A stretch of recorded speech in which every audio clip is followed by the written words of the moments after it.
इंसान वअल्लमहुल बयान वस्सलातु वस्सलामु अला रसूलिही सय्यिदिल इंसि वल जान व अला आलिही व अस्हाबिही ज़िल खैरि वल इहसान अम्मा बअद फ़अऊज़ु बिल्लाहि मिनश शैतानिर रजीम बिस्मिल्लाहिर रहमानिर रहीम अन्नबिय्यु औला बिल मुअमिनीन मिन अनफुसिहिम सदक़ल्लाहु मौलानल अज़ीम व बल्लगना रसूलुहुन नबियुल अमीनुल मतीनुल मुख्तारुल करीम व नहनु अला ज़ालिका मिनश शाहिदीन वश्शाकिरीन वल हम्दुलिल्लाहि रब्बिल आलमीन। बारगाह रिसालत मुआब सल्लल्लाहु तआला अलैहि वसल्लम में एक बार दुरूद पाक का हदिया पेश करें। अल्लाहुम्मा सल्लि अला सय्यिदिना व मौलाना मुहम्मदिन मअदनिल जूदि वल करम व आलिही व अस्हाबिहिल किराम व इब्निहिल करीम व बारिक व सल्लिम सलातन दाइमतन सरमदन अबदा।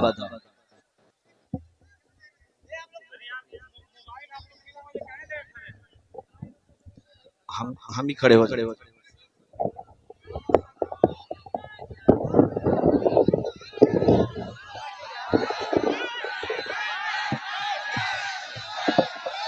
अब ठीक है।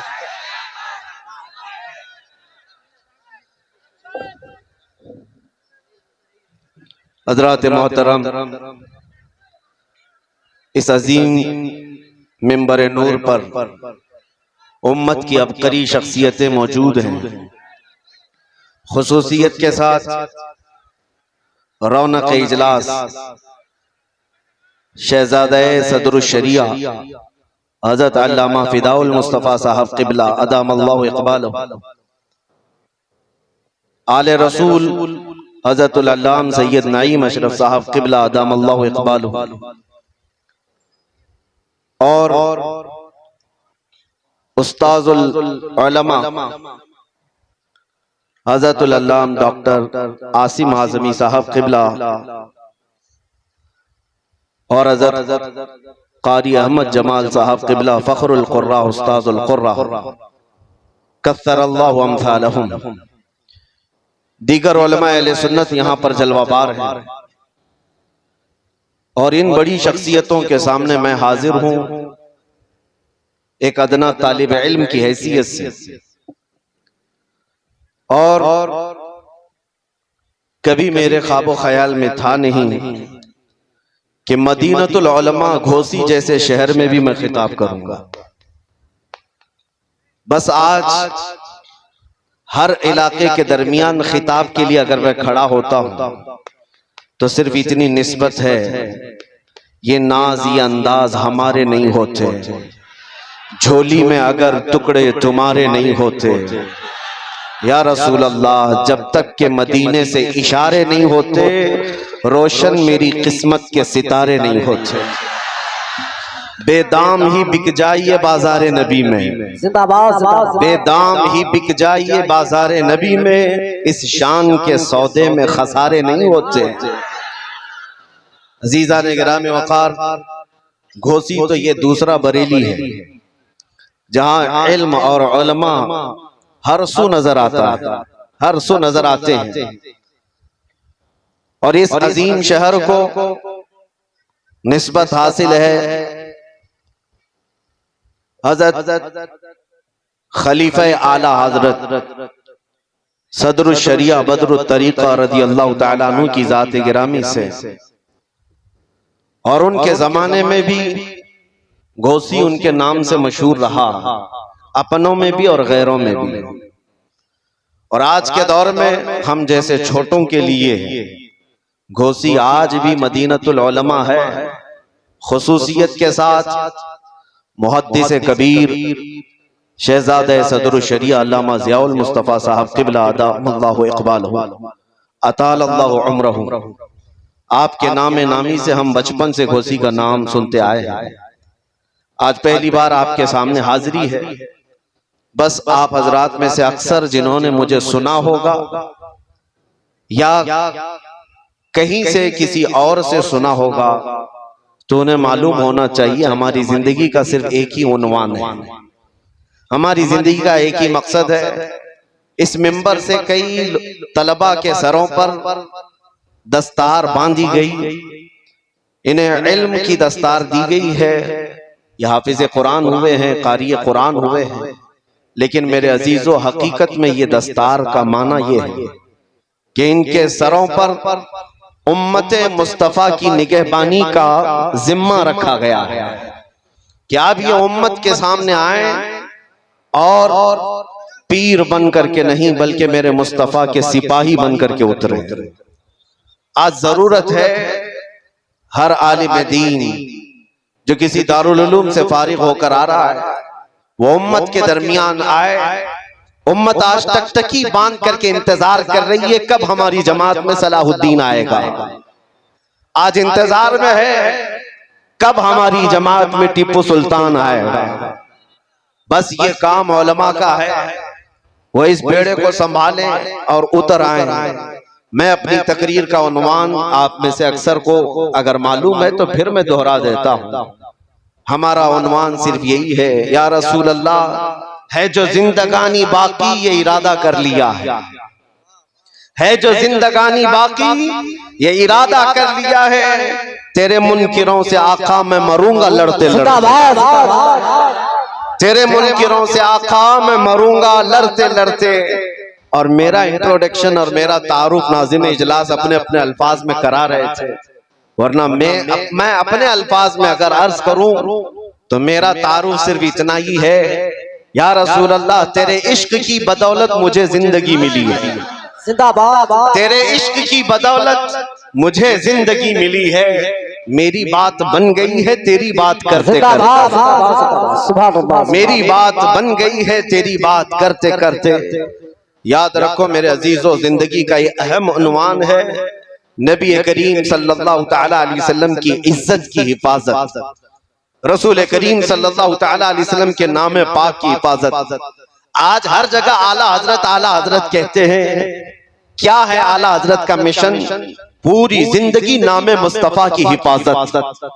ये सबसे अहम उन्सुर है मसलक आला हजरत का। बेशक आला हजरत की सारी किताबों का निचोड़ निकालें तो उस निचोड़ से एक ही बात निकलती है, मैं गदा हूं अपने करीम का, मेरा दीन पा रहे ना नहीं। ये खुलासा है मसलक आला हजरत हमें यही सिखाता आया है। अजीजान गिरामी वक़ार, मैं आज ही किसी साहब के मुतालिक ये सुन रहा था, उन्होंने मुझसे कहा कोई पाकिस्तानी जोकर मौलवी कह रहा था कि ये इन लोगों के पीछे नमाज नहीं पढ़ना जो बरेलवी लोग हैं, ये रसूलुल्लाह को मुश्किल कुशा मानते हैं, लिहाजा ये शिर्क करते हैं, ये शिर्क करते हैं, इस वजह से इनके पीछे नमाज नहीं। एक तरफ तो तुम हमें मुशरिक कहते हो और दूसरी तरफ इत्तिहाद का नारा भी लगाते हो। फिर अगर हम तुम्हारे पीछे नमाज ना पढ़े तो तुम्हें दर्द क्यों होता है, तकलीफ क्यों होती है? लेकिन ये जुमला मुझे बड़ा सख्त लगा कि नबी पाक सल्लल्लाहु तआला अलैहि वसल्लम को अगर आज कोई मुश्किल कुशा समझे, अपनी मुश्किलों का हल करने वाला आका समझे, तो ये साहब हमें मुशरिक करार देते हैं। फिर शरफुद्दीन इमाम बूसीरी के बारे में तुम्हारा क्या ख्याल है, जो लकवा और फालिज के असर के बाद अपने बिस्तर पर लेट करके हुजूर की बारगाह में यूं कहते हैं, या अकरमल खल्क़ि माली मन अलूदु बिही सिवाका इंद हुलूलिल हादिथिल अममी वलन यदीक रसूलल्लाहि जाहु कभी इदल करीम तजल्ला बिस्मि मुंतकिमी। मैं असलाफ का अकीदा बता रहा हूं सुन्नियों। शरफुद्दीन इमाम बूसीरी मिस्र के रहने वाले, अस्कंदरिया में आज भी उनका मज़ार पाक है। आज से तकरीबन 7 सदियों पहले की एक बुजुर्ग शख्सियत का जिक्र है।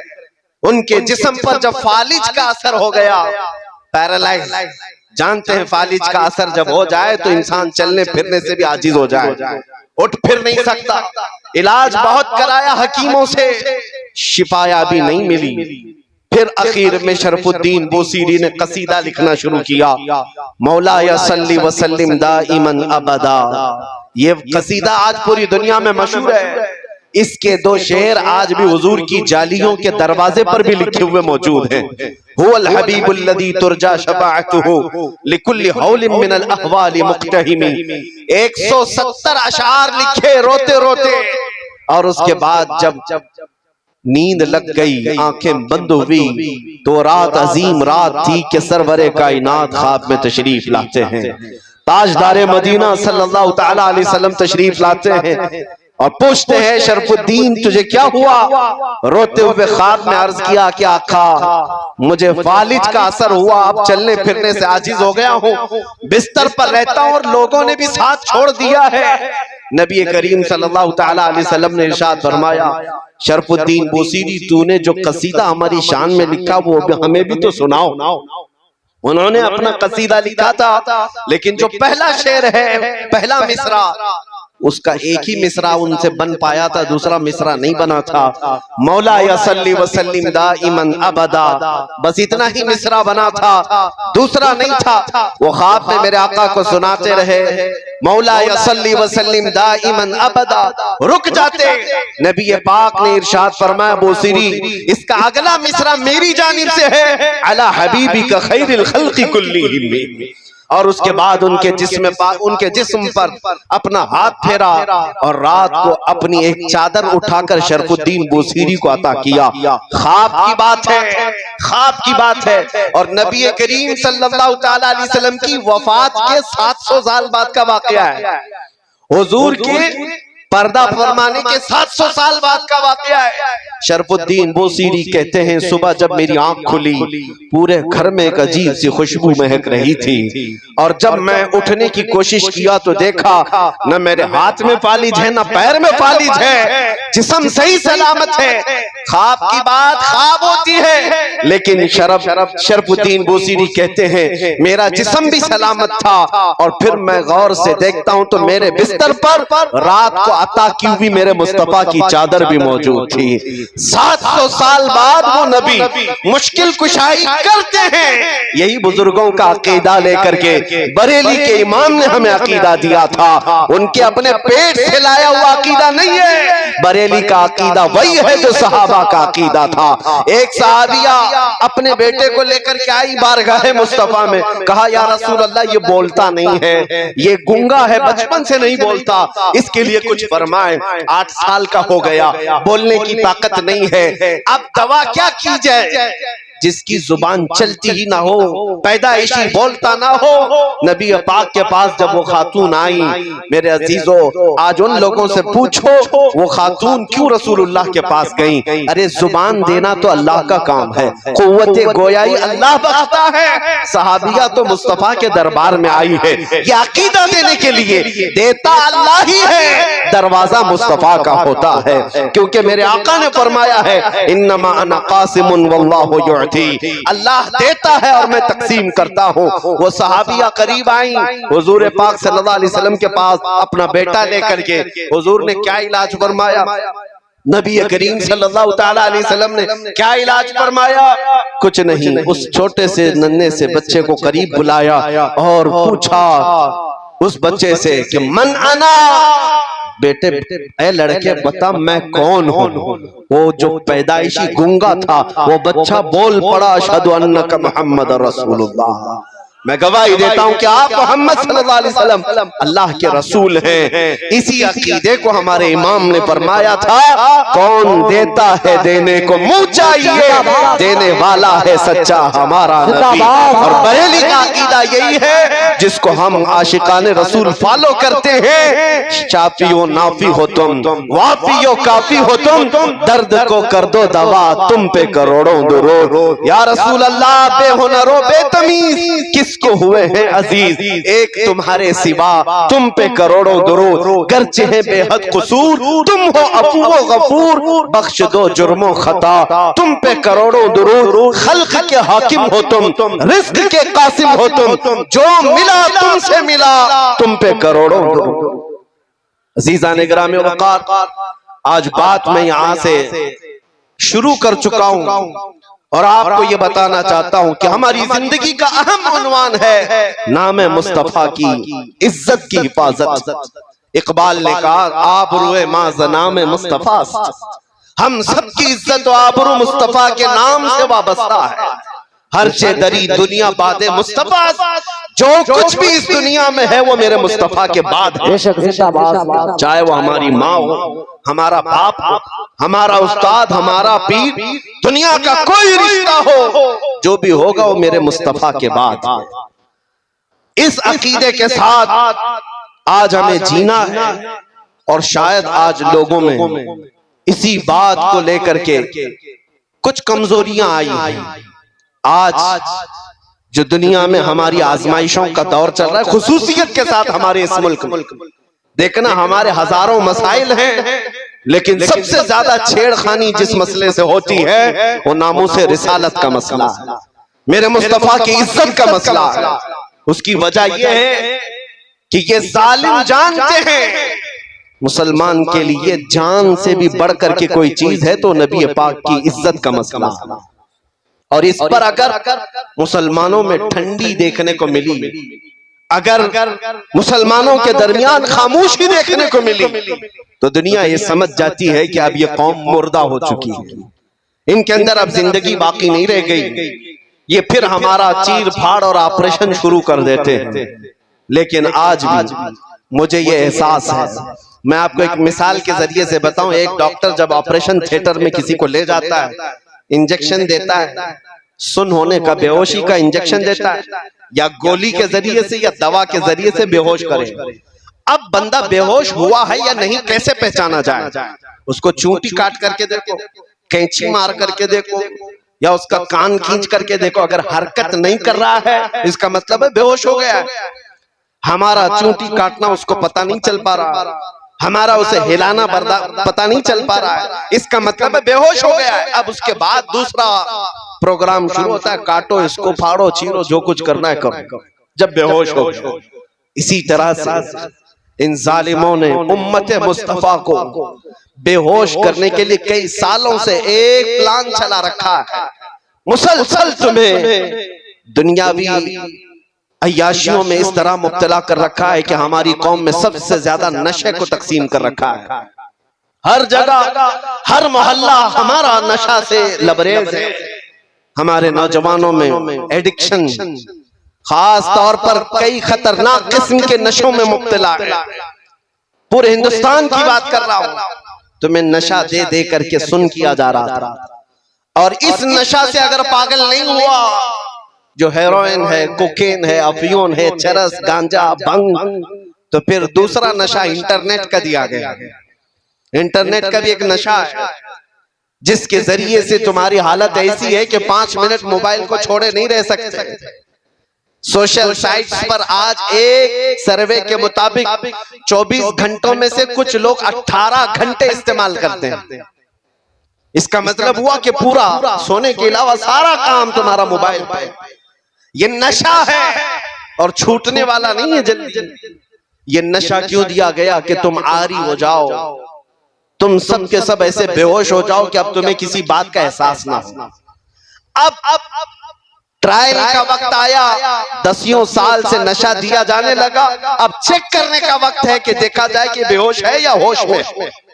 अब चेक करने का तरीका क्या है? अब चूंटी काट करके नहीं चेक करते, बल्कि इस्लाम, कुरान और ज़ाते मुस्तफा की तौहीन करके चेक किया जाता है कि ये होश में है या बेहोश हो चुके हैं। अब ये सिलसिला शुरू किया गया। आप क्या समझते हैं? किसी एक कुत्ते को उठा करके भौंकने पर वो लाकर खड़ा करते हैं तो क्या उसके अकेले की ताकत होती है? ये गुफे में बैठे हुए भेड़ियों की इतनी ताकत नहीं होती। ये हुकूमत की सपोर्ट के साथ बड़ी बड़ी लॉबियां इनके पीछे, एजेंसियां इनके पीछे एक गुस्ताखी करने के लिए खरीदे जाते हैं और लाकर खड़े किए जाते हैं, सिर्फ ये टेस्ट करने के लिए। करोड़ों मुसलमान हमारे दिए हुए नशे में मदहोश हो गए या अभी भी जिंदा हैं। अरबों को देखा, अरब सो गए। अरबों में अब कोई होश नहीं है, वहां कोई गुस्ताखी करे ना करे उन्हें कुछ फर्क नहीं पड़ता। उनके पड़ोसी मुल्क फिलिस्तीन को खून में नहला दिया जाए उन्हें पता नहीं चलता। शाम तबाह हो जाए, यमन बर्बाद हो जाए, इराक टूट जाए, जल जाए, अरबों के कानों में जूं तक नहीं रहती। उनको ऐसा नशा दिया गया है वो उठ नहीं पाते। लेकिन मैंने हिंदुस्तान और अपने बर्रे सगीर के इलाकों को देखा। 10 साल से अगरचे तुमने हमारी कौम को नशा दिया होगा, चाहे वो हेरोइन, कोकेन, अफीम, भंग, चरस के साथ या फिर इंटरनेट की जमीन पर पोर्नोग्राफी और गंदी तस्वीरों के साथ इनको नशा में एडिक्ट किया होगा, लेकिन अब भी मुझे ये यकीन है कि हमारी कौम मुस्लिम हिंदुस्तान में पूरी मरी हुई नहीं है। उसकी वजह यह है, जब कभी कोई कुत्ता कहीं से भौंकता है, हर मोहल्ले से आवाज आती है लब्बैक या रसूल अल्लाह। ये तुम्हारा लब्बैक का नारा लगाना इस बात की अलामत है कि ये कौम अभी मुर्दा नहीं है, अभी जिंदा है। मुझे वो बात बार बार कहने पर फख्र होता है। मुंबई की सरजमीन से 2 साल कबल जब एक कुत्ता भौंक रहा था, हमने उससे कहा था हम दिल्ली आते हैं और आकर के तुम्हारे साथ मुकाबला करेंगे, ये हमारे जज्बात थे। लेकिन आपको मैं बताऊं, रमजान का मौसम है, लॉकडाउन चल रहा है और उस वक्त लोग बाहर आना जाना बहुत कम रखते थे। मैं उतर करके अपने ऑफिस से जा रहा हूँ, एक नौजवान मेरे पास आया, हिप्पी कट है, बालों में डिजाइन है, दाढ़ी में भी डिजाइन है, कहीं बालियां पहना, फटी जीन्स है, मुकम्मल एक आवारगी की शक्ल है। करीब आया, हाथ पकड़ लिया, कहा मुफ्ती साहब आपसे थोड़ी सी बात करनी है। मैंने कहा क्या बात है? कहा सुना है अभी अभी आप दिल्ली जाने की बात कर रहे हैं। मैं ऊपर से नीचे देखता रहा, कहा हाँ आपने सुना है तो सही सुना होगा। कहा मैंने सुना है कि कोई हुजूर सल्लल्लाहु अलैहि वसल्लम की शान में गुस्ताखी किया है और उस कुत्ते को जवाब देने के लिए आप दिल्ली जा रहे हैं और आग में कूदने की बात कर रहे हैं। मैंने कहा हाँ, तुझे इससे क्या लेना देना है? तू क्यों इस बात को पूछ रहा है? वो नौजवान बज़ाहिर आवारा था, बज़ाहिर बदमाशों की शक्ल अपनाया था, लेकिन उसने मेरा हाथ पकड़ कर कहा आप नहीं जाएंगे जब तक मैं जिंदा हूं, पहले मुझे आग में कूदने दिया जाए। मेरी आंखों से उस वक्त आंसू आए।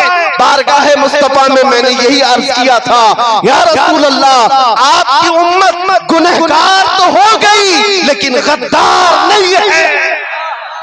लब्बैक या रसूल, लब्बैक या रसूल,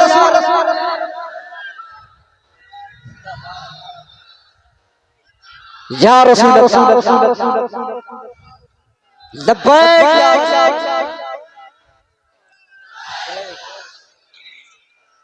जिंदाबाद। मेरे अजीजों, यही जिंदगी जो तुम्हारे दरमियान है, ये जालिमों को खाए जा रही है। इनको हमने पिछले 70 सालों से 80 सालों से लूट लूट करके खत्म किया, लेकिन जिंदगी की रमक अभी भी बाकी है। आज रात के 12 बज चुके या 1 बज चुके, इतनी रात को ये भरा मजमा ऐसी जवानी दिखा रहा है जैसे दिन का शबाब लगता हो। क्यों? ये किसी नेता का जलसा नहीं है, ये 100-200 रुपये के लिए जमा किया हुआ वोटों का मजमा नहीं है। और आपको पता होना चाहिए, सारे नेता मिलकर के भी अगर कोई मजमा इकट्ठा करें तो ऐसा जमा कर सकते हैं कि दोपहर में हरा पट्टा, शाम में नीला पट्टा, फिर रात को लाल पट्टा, वो बदल बदल करके पट्टे इस्तेमाल करने वाले मजमा तो जमा कर सकते हैं। लेकिन मैं उन्हें दावत फिक्र देता हूँ, आओ नेताजी रात के इस मजमे को एक बार देख लो। ये पैसों से बुलाया हुआ नहीं है, बल्कि यहाँ तो हर आया हुआ ये अज़्म लेकर के आया है। बात बन पड़ी तो मेरे मुस्तफा के कदमों में गर्दन भी निछावर करो। जिंदाबाद। हर बंदा ये अज़्म लेकर के आता है, जब जरूरत आ पड़े मेरे आका की इज्जत पर, मैं अपनी गर्दन लेकर के हाजिर हूँ। इस मजमे में आपके अंदर ये जज्बा है या नहीं? सुन्नी हर एक ये जज्बा रखता है, और यही जिंदगी जो तुम्हारे दरमियान है ये गैरों को खाए जा रही है। आपने कभी महसूस किया, ये सुप्रीम कोर्ट के रिटायर्ड जजों की सर्वे रिपोर्ट है, Sri Krishna report, Sachar committee report, कई रिपोर्टें हैं जो मुसलमानों के हालात ज़ार पर बनी हुई। हिंदुस्तान में मुसलमानों के हालात क्या है? तवज्जो, रिपोर्टों में ये कहा गया है कि ये कौम इतनी बैकवर्ड हो गई है, दलित समाज से भी नीचे की जिंदगी गुजार रही है। इनके अंदर एजुकेशन 2.5% रह गया है, यानी 100 में से सिर्फ 2.5 लोग पढ़े लिखे हैं। ये सब रिपोर्ट इनकी है, पढ़े लिखे नहीं है, इनके अंदर सियासत का शऊर नहीं है, कहीं पर भी चले जाते हैं। रिपोर्ट में ये भी है गरीबी की सतह से नीचे की जिंदगी गुजार रहे हैं। रिपोर्ट में ये भी है कि सबसे ज्यादा कम जॉब में यही लोग हैं, डिपार्टमेंट में ओहदे में इनका कोई नुमाइंदा ज्यादा नहीं है, इनकी क़ियादत भी नहीं है कि किसी एक पर मुत्तफिक होते हैं। सारी रिपोर्टें मौजूद हैं, हमने भी देखा, सर्वे को देखा। ये कौम इतनी कमजोर है, 14% है और टूटी बिखरी हुई है। एजुकेशन की कमी है, सियासत की कमी है, इक्तिदार में नहीं है, ओहदों में नहीं है, क़ियादत मफकूद है। फिर दूसरी बात ये हमें फिक्र में लाती है, जब इतनी टूटी फूटी जमात है तो फिर आज हर इलेक्शन का मुद्दा मुसलमान ही क्यों बनता है और सारे टीवी चैनल हम पर ही भोंकते क्यों? आप कभी इस बात को नहीं सोचते कि कुछ तो ऐसे चैनल हैं उनकी दुकान हमारा नाम लिए बगैर चलती नहीं। हाँ, सुबह से शाम तक कोई भी न्यूज चैनल हो, अजान, दाढ़ी, टोपी, बुर्का, मस्जिद, मीनार, सारा न्यूज इसी में भरा हुआ है। क्यों? अरे हिंदुस्तान में और भी कौमें जीती हैं, यहाँ सिख भी हैं, ईसाई भी हैं, पारसी भी हैं, जैन भी हैं, लेकिन हर शो में हम हैं। क्यों? कुछ बात तो है कि मिटती नहीं हस्ती हमारी। इकबाल ने कहा है कुछ बात तो है कि मिटती नहीं हस्ती हमारी, सदियों रहा है दुश्मन दौरे ज़मां हमारा, तौहीद की अमानत सीनों में है हमारे, आसान नहीं मिटाना नामो निशा हमारा, यूनानो मिस्र रोमा सब मिट गए जहां से, बाकी मगर है अब तक नामो निशा हमारा। क्यों? किस वजह से हम सारे डिबेट का मुद्दा बनते हैं? सारी जगह पर हॉट टॉपिक कौन है? अरे जिनके पास पूरी मेजॉरिटी है उनको भी जीतने के लिए हमारा नाम लेना पड़ता है। हमारा नाम कौम में अगर लोगों के अंदर जज्बात भड़काना है तो यहाँ पर लड़ाने के लिए भी हमारा ही नाम लिया जाता है। मेरे अजीजों, मैं ये सियासी बातें नहीं कर रहा हूँ, ये मैं तुम्हें एहसास दिला रहा हूँ। कभी कभार कुत्ते भौंक भौंक करके तुम्हें बताते हैं कि तुम गीदड़ नहीं, तुम शेर हो, रसूलुल्लाह के शेर हो।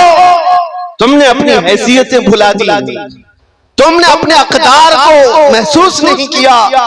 तुम्हारी जिंदगी से आज भी दुनिया परेशान है, घबरा गई है गर्दिशे दौरां कभी कभी, दीवान गाने इश्क़े मोहम्मद को देखकर घबरा गई है गर्दिशे दौरां कभी कभी। अज़ीज़ान गिराम वक़ार, ये तुम्हारी जिंदगी की रमक दमक जो आज भी बाकी है, मैं महसूस करता हूँ सब कुछ लुट गया होगा, लेकिन सबसे बड़ी दौलत जो इश्क़े मुस्तफ़ा है वो आज भी तुम्हारे सीनों में मौजूद है। ये अगर है तुम्हारे पास तो दोबारा उठ खड़े होने में कोई दिक्कत नहीं है, हमारे जमा होने में कोई दिक्कत नहीं है। फिर से ये कौम जिंदा होगी, ताबिंदा होगी और हर जगह फिर परचम इस्लाम लहराएगी। हाँ, अगर दिल से मेरे मुस्तफा का नाम निकल गया तो फिर चलती फिरती लाशें हैं, इनसे कुछ होना नहीं है। याद रखो, हमारी जिंदगी में जो कुछ भी है वो मेरे मुस्तफा की बरकत से है। वो जो न थे तो कुछ न था, वो जो न हो तो हर सुन्नी जानता है, वो जो ना हो तो कहां पर हमारी जिंदगी में भी वो जो ना हो तो, हमारी हर चीज में वो जो ना हो तो। अरे कब्र में भी जाओगे, फरिश्ते दो सवाल करेंगे, तुम्हारा रब कौन है, तुम्हारा दीन क्या, यहाँ तक बहुत सारे बोल पड़ेंगे। तीसरा सवाल जो फरिश्तों का है, हुजूर को दिखा करके ही पूछेंगे इनके बारे में क्या कहता था। वो जो ना हो तो कब्र में भी तुम्हें वहां पर भी जरूरत है, और वहीं आकर के मुनाफिक फंस जाता है। उनको छोड़ा तो फिर तुम्हारी कब्र में भी खैरियत नहीं है। हश्र में चलो उठे, वहां तो हिसाब किताब का दिन है। आदम अलैहिस्सलाम से लेकर ईसा अलैहिस्सलाम तक कौम पूरी मखलूक फिरती रही, खलीलो नजी मसीहो सफी सभी से कहीं न बनी, ये बेखबरी की खल्क फिरी कहां से कहां तुम्हारे लिए। फिर मखलूक कहां आई, मेरे मुस्तफा के पास आई। अब फिर मैं पूछता हूं ऐ सुन्नियों, मैदान महशर में भी वो जो ना हो तो, वो जो ना हो तो कुछ न हो। इसलिए जान है वो जहान की और जान है तो जहान है। तुम्हें मालूम है जिंदगी में वो जो ना हो तो कुछ ना हो, कब्र में भी वो जो ना हो तो कुछ ना हो, हश्र में भी वो जो ना हो तो कुछ ना हो। तुम्हें जब ये पता चल गया कि हर चीज की जड़ मेरे मुस्तफा की जात है, तो बरेली के इमाम जो 100 साल से तुम्हें पुकार रहे हैं उनकी बात सुन लो। आज ले उनकी पनाह, आज मदद मांगो उनसे, आज ले उनकी पनाह, आज मदद मांगो उनसे, कल मानेंगे क़यामत में मान गया। याद रखो मेरे अजीजों, हुजूर सल्लल्लाहु तआला अलैहि वसल्लम और जिंदगी में कुछ नहीं है। सहाबा ताबईन रिज़वानुल्लाहि अलैहिम अजमाइन इस अजमत के पहलू को समझ चुके थे, इसलिए उन्होंने दुनिया को ठुकरा दी थी।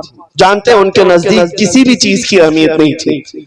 आज ये बातें मैं आपको एहसास दिला रहा हूं, जब कभी जरूरत तुम्हारी जिंदगी में आए, मैं हर नौजवान को बेदार करना चाहूंगा इस बात को लेकर, सारे मसले सारे मुद्दे एक जगह रख देना। मेरे मुस्तफा के नाम की इज्जत अलग है, ये मकाम ही अलग है।